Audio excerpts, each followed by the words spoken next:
ಸ್ವಲ್ಪ ಹಿಂದೆ ಆರಾಮ್ ಸೆ ಆರಾಮ್ ಸೆ ಆರಾಮ್ ಸೆ ಅಣ್ಣ ಲೋಗೋ ಕೆಳಗಡೆ ಹೇಳಿರಿ.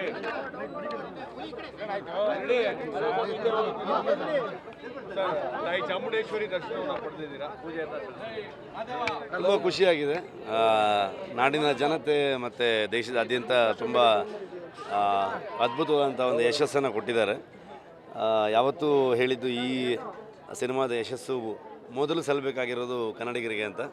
ಸೊ ಅದೇ ರೀತಿಯಲ್ಲಿ ಈ ಸಲನೂ ಕೂಡ ಇನ್ನೊಂದು ಚಾಪ್ಟರ್ 1 ಮಾಡಿದಾಗ ಅದರ ಗಳಿಕೆಯ ಬಗ್ಗೆ ನಾನು ಮಾತಾಡೋಕ್ಕೆ ಹೋಗಲ್ಲ. ಅದನ್ನು ತಲುಪಿಸಿರೋ ರೀತಿ ಜನರಿಗೆ, ಅದನ್ನು ಅವರು ಒಪ್ಕೊಂಡಿರೋ ರೀತಿ ತುಂಬ ಖುಷಿಯಾಗಿದೆ. ಸೊ ತಮ್ಮೆಲ್ಲರಿಗೂ ಈ ಮೂಲಕ ನಾನು ಧನ್ಯವಾದ ತಿಳಿಸೋದಕ್ಕೆ ಇಷ್ಟಪಡ್ತೀನಿ.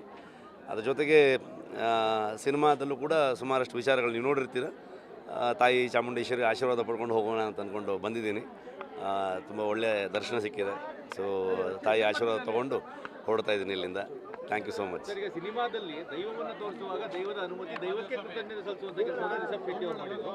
ಚಾಮುಂಡಿಯ ಪಾತ್ರವೂ ಸಹ ಬರ್ತದೆ. ತಾಯಿಗೆ ಒಂದು ಕೃತಜ್ಞತೆಯ, ತಾಯಿಯ ಅನುಮತಿಯ ಕೆಲವೊಂದು ದೇವರಿಗೆ ಸಂಬಂಧಪಟ್ಟಿರುವಂಥ ವಿಚಾರಗಳನ್ನು ಸಿನಿಮಾದಲ್ಲಷ್ಟೇ ಹೇಳ್ತೀನಿ. ಅದರ ಬಗ್ಗೆ ಹೆಚ್ಚು ಮಾತಾಡೋದಕ್ಕೆ ಹೋಗಲ್ಲ ನಾನು. ತಾಯಿ ಆಶೀರ್ವಾದ ಇದ್ದಿದ್ದಕ್ಕೇ, ಆ ದೈವಗಳ ಆಶೀರ್ವಾದ ಇದ್ದಿದ್ದಕ್ಕೇ ನಮಗೆ ಆ ಸಿನಿಮಾನ ಮಾಡೋದಕ್ಕಾಗಿದ್ದು ಮತ್ತು ಅದನ್ನು ಸರಿಯಾದ ರೀತಿಯಲ್ಲಿ ಮುಗಿಸಿ ಇವತ್ತು ಜನರಿಗೆ ಅದನ್ನು ತಲುಪಿಸೋದಕ್ಕಾಗಿರೋದು ಅಂತ ಅಂದ್ಕೊಳ್ತೀನಿ ನಾನು. ಖಂಡಿತವಾಗ್ಲೂ ನಮ್ಮ ಇಡೀ ತಂಡದ ಮೇಲೆ ಆ ತಾಯಿ ಆಶೀರ್ವಾದ ಇದೆ ಅಂತ ನಾನು ಯಾವತ್ತೂ ನೋಡ್ತೀನಿ. ಸರ್, ಒಂದು ಈ ದೈವಾರಾಧಕರೆಲ್ಲ ಕೂಡ ಈ ಸಿನಿಮಾ ಬಗ್ಗೆ ಒಂದಷ್ಟು ವಿರೋಧಗಳು ವ್ಯಕ್ತಪಡಿಸ್ತಾ ಇದ್ದಾರೆ. ಆದರೆ ದೇವರನ್ನ ಬೇರೆ ಟೈಪ್ ನಾನು ದೈವವನ್ನು ನಂಬುವಂಥವನು, ದೈವವನ್ನು ಆರಾಧನೆ ಮಾಡುವಂಥವನು. ಸೊ ಹಾಗಾಗಿ ಸಿನಿಮಾದಲ್ಲಿ ಯಾವತ್ತೂ ಕೂಡ ದೈವದ ಅನುಮತಿಯನ್ನು ತೊಗೊಂಡಾಗಲಿ ಅಥವಾ ಸಿನಿಮಾದಲ್ಲಿ ದೈವವನ್ನು ತೋರಿಸೋ ರೀತಿ ಆಗಲಿ ಎಲ್ಲೂ ಅದು ಏನೂ ಹೆಚ್ಚು ಕಮ್ಮಿ ಆಗಬಾರ್ದು, ಅದಕ್ಕೆ ಯಾವ ರೀತಿಯಾದಂಥ ತಪ್ಪುಗಳಾಗಬಾರ್ದು ಅನ್ನುವಂತಹ ಗಮನ ಇಟ್ಟುಕೊಂಡೇ ಸಿನಿಮಾವನ್ನು ಮಾಡಿರುವಂಥದ್ದು. ಎಲ್ಲ ಹಿರಿಯರ ಒಂದು ಮಾರ್ಗದರ್ಶನದಲ್ಲಿ ಸಿನಿಮಾ ಮಾಡಿರುವಂಥದ್ದು. ಪ್ರತಿಯೊಂದು ವಿಚಾರಗಳಿಗೂ ಅವರವ್ರದ್ದೇ ಆದಂತಹ ಪರ್ಸ್ಪೆಕ್ಟಿವ್ಗಳಿರುತ್ತೆ. ಹಾಗಾಗಿ ಎಲ್ರಿಗೂ ಅವ್ರಿಗೆ ಹೇಳುವಂಥ ಹಕ್ಕಿರುತ್ತೆ. ಅವರವರು ಹೇಳುವಂಥದ್ದು ಹೇಳ್ತಾರೆ. ನನಗೂ ಮತ್ತು ದೈವಕ್ಕೂ ಏನು ವಿಚಾರ ಇರುತ್ತೆ, ನಾನು ಯಾವ ರೀತಿಯಲ್ಲಿ ನಂಬ್ತೀನಿ ಅದನ್ನು, ಸಿನಿಮಾದಲ್ಲಿ ಯಾವ ರೀತಿಯಲ್ಲಿ ತರಬೇಕು ಅಂದ್ಕೊಂಡೆ ಅದನ್ನು. ಸೊ ಆ ರೀತಿಯಲ್ಲಿ ತಂದಿದ್ದೀವಿ ಅದನ್ನು. ನಾನು ಹೊಸಬ ಅಲ್ಲ, ಇದು ಹಿಂದಿನ ಕೂಡ ತಂದಿದ್ದರು, ಮುಂದೆನೂ ಕೂಡ ತರೋರು ಇರ್ತಾರೆ. ತರೋರು ಸರಿಯಾದ ರೀತಿಯಲ್ಲಿ ತರಬೇಕು ಅಂತ ಅಂದ್ಕೊಂಡು ನಾನು ಹೇಳ್ತೀನಿ ಅಷ್ಟೇ. Thank you. ಈಗ ರಾಷ್ಟ್ರೀಯ ಅಂತಾರಾಷ್ಟ್ರೀಯ ಮಟ್ಟದಲ್ಲಿ ಕನ್ನಡ ಸಿನಿಮಾ ರಂಗ ಮುಗಿತಾ ಇರುವಂಥದ್ದು, ಈ ಒಂದು ಪ್ರತಿಕ್ರಿಯೆ ಹೇಗಿದೆ? ತುಂಬ ಖುಷಿಯಾಗುತ್ತೆ. ಇವತ್ತು ನಾನು ಕುಂದಾಪುರದ ಒಂದು ಕೆರಾಡಿ ಅನ್ನುವಂಥ ಒಂದು ಗ್ರಾಮದಿಂದ ಬಂದು ಒಂದು ಚಿತ್ರರಂಗದಲ್ಲಿ ಒಂದು ಅವಕಾಶಗಳನ್ನು ತೊಗೊಂಡು ಹಲವಾರು ವರ್ಷಗಳಲ್ಲಿ ಕೆಲಸ ಮಾಡಿ ಇವತ್ತು ನಾವು ಸಿನಿಮಾಗಳು ಮಾಡಿದಾಗ ಅದನ್ನು ಜನರಿಗೆ ರೀಚ್ ಆಗೋ ರೀತಿ ಮೊದಲು ತುಂಬ ಕಷ್ಟ ಆಗ್ತಾಯಿತ್ತು. ನಮಗೆ ಬರೀ ಕರ್ನಾಟಕಕ್ಕಷ್ಟೇ ಸೀಮಿತವಾಗಿದ್ವಿ ನಾವು. ಈಗ ಅದನ್ನು ಹೊರಗಡೆ ಜನರು ಕೂಡ ನಮ್ಮ ಸಿನಿಮಾವನ್ನು ಒಪ್ಕೊಳ್ಳುವಂಥದ್ದು ಮತ್ತು ಅದನ್ನು ತಲುಪುವ ರೀತಿ. ಸೊ ಅಂತಾರಾಷ್ಟ್ರೀಯ ಮಟ್ಟದವರೆಗೆ ನಮ್ಮ ಕನ್ನಡಿಗರಾಗ್ಬೋದು ಮತ್ತು ಬೇರೆ ಎಲ್ಲ ಭಾಷೆಯ ಸಿನಿಮಾ ಪ್ರೇಕ್ಷಕರು ನೋಡಿದಾಗ ಚಿತ್ರರಂಗಕ್ಕೆ ಒಂದು ಒಳ್ಳೆಯ ಬೆಳವಣಿಗೆ ಮತ್ತು ಒಂದು ಸಂತೋಷ ಆಗುತ್ತೆ. ನಮ್ಮ ಕೆಲಸವನ್ನು ಹೊರಗಡೆಯೂ ಕೂಡ ತುಂಬ ಜನ ಅಪ್ರಿಷಿಯೇಟ್ ಮಾಡ್ತಾರೆ ಅನ್ನೋಂಥದ್ದು ಅದೊಂದು ವಿಶೇಷವಾದ ಶಕ್ತಿ ಮತ್ತು ಚೈತನ್ಯ ಕೊಡುತ್ತೆ. ಇನ್ನೂ ಒಳ್ಳೆಯ ಕೆಲಸಗಳನ್ನ ಮಾಡೋಣ ಅನ್ನುವಂಥ ಒಂದು ನಿಟ್ಟಿನಲ್ಲಿ. ಪಾರ್ಟ್ 2 ತೋರಿಸಿ, ಪಾರ್ಟ್ 1 ತೋರಿಸಿದ್ರಿ, ವಾಟ್ ನೆಕ್ಸ್ಟ್? ಮತ್ತು ಇನ್ನೂ ಎಷ್ಟು ವರ್ಷ ಕಾಯಬೇಕು? ಅದ್ರ ಬಗ್ಗೆ ನಾನು ಈಗೇನು ಹೇಳಲ್ಲ. ಸೊ ಮುಂದಿನ ಚಿತ್ರ ಜೈ ಹನುಮಾನ್ ಮಾಡ್ತಾ ಇದ್ದೀನಿ. ಸೊ ಅದನ್ನಷ್ಟೇ ನಾನು ಹೇಳಬಲ್ಲೆ ಅಷ್ಟೇ. ಕನ್ನಡಕ್ಕೆ ತುಂಬ ಚೆನ್ನಾಗಿತ್ತು.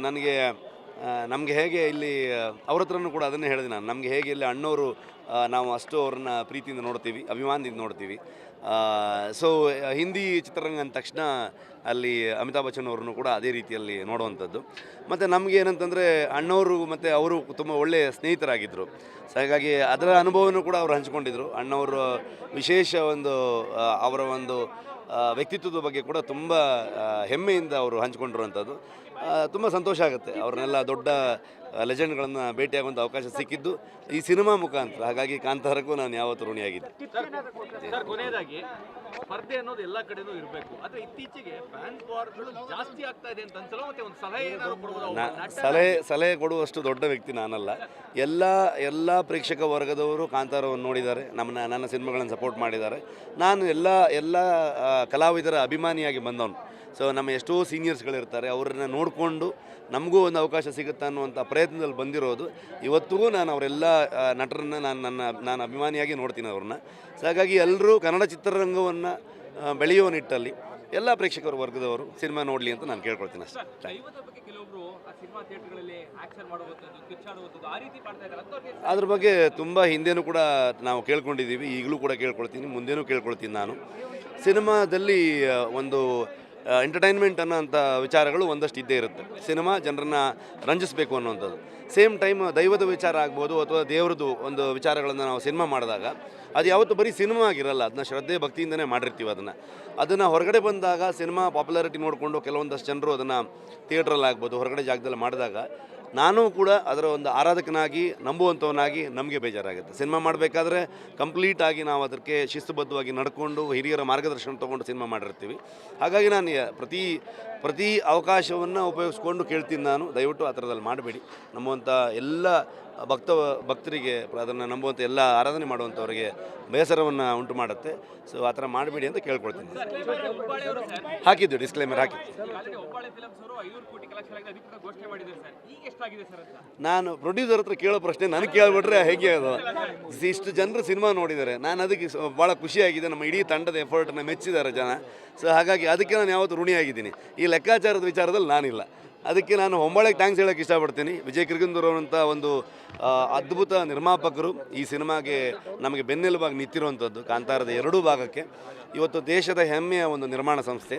ಸೊ ಅವರು ನಮ್ಮ ಜೊತೆಗೆ ನಿಂತು ಬರೀ ನಿರ್ಮಾಪಕರಲ್ಲದೆ ನಮ್ಮ ಜೊತೆಗೆ ಒಬ್ಬ ಸೋದರನಾಗಿ ದೊಡ್ಡ ಶಕ್ತಿಯಾಗಿ ನಮ್ಗೆ ಸಪೋರ್ಟ್ ಮಾಡಿದ್ದಾರೆ. ಹಾಗಾಗಿ ನಿಮ್ಮ ಮುಖಾಂತರ ಅವ್ರಿಗೂ ಥ್ಯಾಂಕ್ಸ್ ಹೇಳೋಕ್ಕೆ ಇಷ್ಟಪಡ್ತೀನಿ ನಾನು. Thank you so much. ಜಾತಿ ಅತಿ ಚರ್ಚೆಗಳಾಗುತ್ತೆ. Thank you. ಅದು ಹೇಳ್ತೀವಿ, ಮುಂದೆ ಹೋಗುವಂಥದ್ದು ಎಲ್ಲೆಲ್ಲಿ ಹೋಗ್ತೀವಿ ಅಂತ ಹೇಳ್ತೀವಿ. ಸದ್ಯಕ್ಕೆ ಇಲ್ಲಿ ಬಂದು ತಾಯಿ ಚಾಮುಂಡೇಶ್ವರಿದು ಆಶೀರ್ವಾದ ತೊಗೊಂಡಿದ್ದೀವಿ. Thank you so much.